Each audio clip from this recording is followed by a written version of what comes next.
నమస్కారమే చేయరు.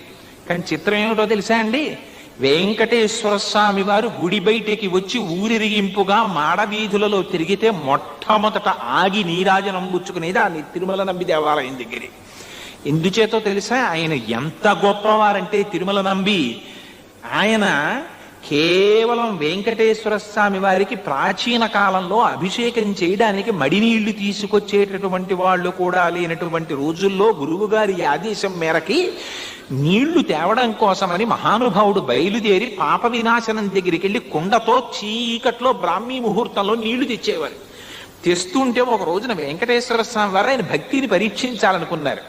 అనుకుని లోకానికి చాటి చెప్పాలని ఒక చిన్న బోయవాడి రూపంలో వెనకాతలు వచ్చి తాత తాత దాహం వేస్తోంది నీళ్ళు ఇవ్వా అన్నారు.